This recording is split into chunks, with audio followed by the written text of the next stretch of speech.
I know DeAndre Hopkins, the season didn't end. Maybe how you want it. I'm drinking today. Don't ask me why. But I'm going to cheers to you because there's a lot to be excited about. Great to see you. You're finally making a debut on my show. The future. Here's to the future, which is bright. Listen, D-Hop, you are no stranger, my friend, to being part of like elite circles, elite clubs. You can get into any restaurant in New York City. There's fashion shows you're getting invites to front row that nobody else can get. And now you're in the 1,000 catch club. Congratulations, my friend. And if you take a look at the company you're in that club, it's crazy. You passed Randy Moss. What does that feel like? It's a great thing. These are all receivers that I grew up watching, that I looked up to my whole life. So to be able to pass those guys, it's an honor. But I still got some more. I got another year or two left, so hopefully I can pass some more guys that I looked up to.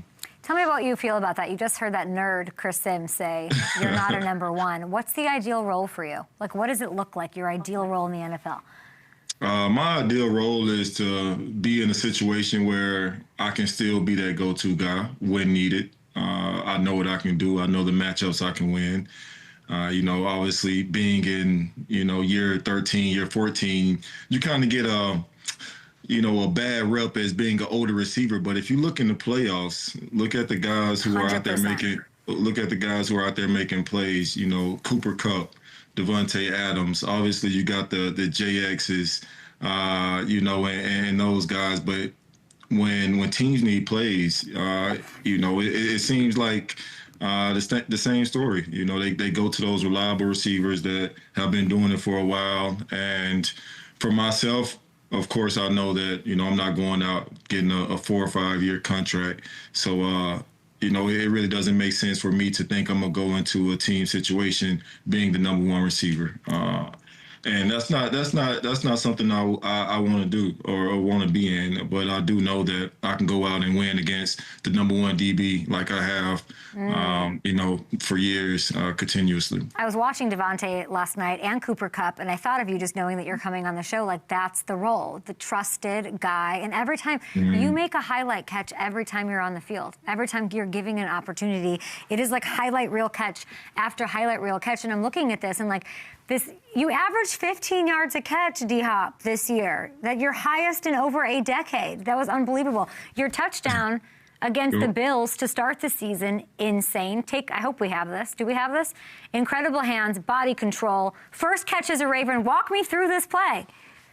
It was a one-on-one matchup, and that was against, a guy who is considered one of the best DBs in the NFL, and I give my hats off to him. He's going to be a great DB, and Lamar didn't care who was out there. He knew it was a one-on-one matchup with me, and training camp we made those throws and catches, and so he knew that the first one-on-one matchup I get, I'm going to my guy, and unfortunately that connection didn't continue throughout the year, but. Lamar knew when he needed a play or that one-on-one matchup, he could come to me. And that right there was just Lamar trusting me and putting the ball where it needed to be. And, me just knowing that once this ball is in the air and I get a couple fingertips on it, it's mine. But, to be in year 13 and to be able to do that, that just goes to show that, it's a stereotype. Being an older receiver and not being able to make plays. But, I love that guys like Devontae Adams, Cooper Kupp, even Keenan Allen are out there making plays and their team count on them. But, that right there is just an example. And I heard Chris, of course, say I'm not a go-to receiver, but, how many receivers can make that catch right there? You're the king of the one-handed. It's all been so amazing. It's so true. I think you are #1, right? You're just going to do... you don't need the ball. You have nothing to prove. Do you know what I mean? I'd like to see you get a ring. It's the same kind of the meaning of it to me, like with Devontae. Like, you're two players I want to see cash in and get what you've worked so hard for and put your body and mind on the line for year in, year out. I'm watching Diggs yesterday afternoon, and he's always spoke well of you. He wanted you to get your ass to Buffalo. He wanted you to be like, he's somebody who wanted to play with you. What is it like seeing a receiver who has been played in different places, can be at the top? What is it like as you watching him sort of cash in and take this ride? Outside of me wanting Devontae to win a ring, I want Diggs to win a ring more than probably any player. I think he deserves it. He gets a lot of stuff off the field, but once he's on the field, Stefon Diggs he's one of the best to do it, and he puts up with so much. And as a player, I know sometimes it's not the easiest to have those distractions and to still suit up, but he does it day in and day out, and he's a leader. Diggs and I have a relationship off the field. His mom and my mom hang out. So Diggs and I, that's family, Steph. So to see Steph finally make it to that game, to me, it gave me all the joy. It was a win-win situation for me because I wanted Devontae to go and Steph also. So,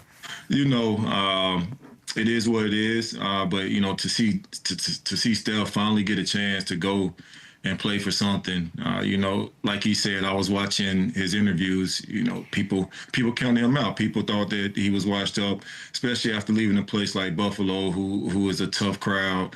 Their fans, they're some of the best fans in the game. But once you leave that organization, you kind of get stereotyped, and he got that stereotype. But he defeated the odds, and the catches he made throughout the year to help them. The catches he made against the Ravens, we knew that he was getting the ball, but you still couldn't stop him. And that's just, Steph being a savvy vet. And I love his game, and, it's going to be a good one. I'm watching the Patriots win this one, and I know when I think of your name, I think Bill Belichick. I see like Bill Belichick wired up, obsessed with you. Bill was upset, and you had mutual respect, so much reverence between the two. You know Mike Vrabel so well. Can you tell me now, like if I had to bet that you'd be a Patriot, you would I would have taken that bet. How did that not happen? Well, I could have been a Patriot this all season. Vrabel and I, we talked, but it was just a situation that I felt going to Baltimore. Playing with Derek, playing with Lamar, was a situation I saw myself being in, especially after Kansas City. And, I don't regret it. Great time in Baltimore. I played with some friends. Obviously, we didn't get it done, but, Belichick and I also had a meeting before I went to Tennessee. And, I think Bill knew I wasn't signing with them. He just wanted to bring me in the office and talk football and just get to know me a little bit. And I think that for me also was a great time just learning football and talking to Bill. But, I've always had admiration, and, the Patriots fans has always supported me in the draft coming out 2013. The Patriots were going to draft me at the 27th pick, and the Houston Texans picked me up. And as soon as they picked me up, the Patriots traded out of the first round and got two receivers. Well, got one receiver in the second round. So it was something that has always been there. And those guys tried trading for me throughout my career. But, like you said, I had the chance to go there. You never know. But I do know Vrabel is going to keep building, and this isn't going to be the last time you see those guys in the Super Bowl. He's in the Super Bowl. I'm watching him on the stage last night. You were too. You know him so well. What's, like, when you think of Vrabel, even back to your years in Houston, Tennessee, what's, like, your most Vrabel story? My most Vrabel story, Vrabel kids and I are, we're like family. So Vrabel has always been like a father figure to me. But my most Vrabel story, I would say, I was in Houston, and he had left, and he was in Tennessee. It might have been his first year in Tennessee, and Vrabel watched all the games, but he was watching me specifically, and I didn't make a catch that I should have made. And Vrabel, I think, texted me during the game, because I got it. I got it after the game, and he was like, "What's wrong with you, man? Are you okay?" It was just Vrabel's way of just checking up on me, just like, "Man, are you good?" Are you all right? You usually don't drop those balls. Yeah. And, for me, that meant a lot, because he wasn't my coach. He wasn't on the staff, but he was still checking in and making sure, that I was in a good place. I love hearing that. And then I'm thinking he might win this. He might be a better coach than he ever was a player, which is hard to even imagine. Why aren't you surprised that he's coaching in the Super Bowl? I'm not surprised because the players love him. You know, he's a true players coach. He allow you to be yourself. At practice, he wants you to celebrate when you score. He wants you to be the person that, all right, when I do this, everybody else come do this with me. You know, it's a team thing, and the way he celebrates with the guys walking into the locker room after a win, after a loss, you know, it's no surprise. You know, I joke with him all the time that, you know, he's a better coach and player. But that's just, you know, me messing with him. And you know, the guys relate to him. Any coach like that, you want to play for, you want to go hard for. And watching you and looking at some of these plays from last year and these one-handed grabs, which you always do, these big moments, like, I don't think that they used you enough. And I'm not indicting, like, Todd, I don't know what the future, like, they could have used you a lot more than they did. That's like my wish for you, to go somewhere where you are used. And you know, you're talking about manifesting or wanting to be a Patriot or that connection. Like, you did that with Lamar. You, for a long time, like, I've heard you sort of visualize and, like, manifest playing with Lamar Jackson. I'm sure it was a great experience. When you're thinking about, you know, when I tweeted, what should I ask DeAndre? It's all Ravens fans wanting you back. They want you back. Are you interested in that? It's different now, of course. Yeah, you know, just the reality of it, having a new offense coordinator, you know, being an older guy, you know, I know football, and I know how the business side works. Of course, I would love to come back, but not every offensive coordinator is in love or wanting a veteran receiver on their team. You know, some guys have different dynamics of how they go about coaching. You know, so for me, you know, it's nothing personal. You know, obviously Lamar and I had a great connection. I think when he came to me, you know, I might have been top 10 and, you know, productive receivers in the NFL, and that's just when the ball came my way. But of course, I love Baltimore, and you know, me being a competitor, I would have loved to been used more. You know, even though that, you know, we had Zay Flowers and Rashad Bateman on the field and Isaiah Likely. You know, I'm always going to have that mindset that I want to be in the game every third down, every big down. So as long as I'm playing, that would never change. But you know, it doesn't upset me that I wasn't. It doesn't make me become a bad teammate. I'm still cheering the guys on that are in the game. But of course, I felt that I could have been used more, you know, especially the way Lamar and I started off the season, you know, with the connection that we had. So, you know, for myself, of course, I love Baltimore. I think the city is great. I think the people, the fans are amazing. Organization, I think, is amazing. So, you know, why wouldn't I want to come back? But, I'm asking, you know, it sounds like is it done, or are you just like seeing it as a business? Like, is your chapter done, you think, there? Because Cliff Kingsbury's rumored. You spent a year with him. If he was the OC, or Joe Brady. You scored a touchdown on Jesse Minter. I'm sure he's interested in having you. Remember that one? I do. I remember that one. You know, who knows? Who knows? I'm not closing the chapter, but you know, we shall see. You know, I would love to play with Lamar again. I don't know the last time I played with a quarterback 2 years in a row, and you know, it sucks, but it's part of the game. What could you do up there in Buffalo? Man, me and Josh Allen could do some damage for sure. How does that fit work? I don't know. Are you a Buffalo guy? Could you do, like, what would that look like? You know, I'm a football guy now, and in Buffalo, I feel like as a football team, Josh Allen is a football player. He's a player's player, as we say. So you know, I think I'm on quarterback proof, if I'm just being honest. You know, I'm not saying that just to say that, but you know, Will Levis and I, we connected for almost 1,000 yards and 7 touchdowns. So, you know, give me a Josh Allen, and you know, who knows.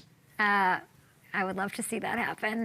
The future is bright for DeAndre Hopkins in whatever role, whatever brings you happiness. And I know that you want to ring. You were a football guy, like you just said. I think it's important to say. I'm watching yesterday. I'm watching like Puka in a suit, and obviously Matt Collins is absurd in all of this. And knowing I was going to talk to you, just you truly, you do not get enough credit, maybe. Or I would just like to give you this credit. Thank you. You were truly one of the, and it's not about like the looks are the looks, but you were a pioneer of this. You were in a world. I don't think people maybe don't understand the the blow, like the criticism. I feel like if I go back to 10 years ago, you caring about art, expression, you going to Virgil Abloh's Off-White shows, you going to now I'm seeing Jamar and Joe Burrow being expressive. Like, how much does it mean to you personally to see what this has become under your stewardship, truly, and guidance? Yeah, thank you for recognizing and noticing that 13 years ago in Houston, Texas, when I was wearing things that they didn't expect me to wear, I got called all kind of names, weird, just names that I really don't want to say on here, but it to me, it gave me a sense of purpose that I know I'm doing something that hopefully, it allows other people to be themselves. And yes, I think I was one of the pioneers of the tonal walk and wearing clothes that, I would go to Paris. I would find brands that were small brands, up and coming mom and pop brands that no one would wear, and support them. I would make my own clothes, and like you said, I've been making furniture for 10 years, but it's not something that I put out there and publicize, but that's just who I am. Art. I've been collecting art for 13 years as well. And also, I create cars, vintage cars. So, for me, it's who I am. It's who I am, but I love it now that the NFL actually has a team dedicated to that. I think it's because of you. GQ and NFL wasn't a thing before you. It wasn't appropriate. It felt like you weren't a football guy, but you showed that you could do it both. I think it was really important. And I'll see you in Buffalo next year. Mahomes, Lamar, Josh Allen. Love you, D-Hop. Love you.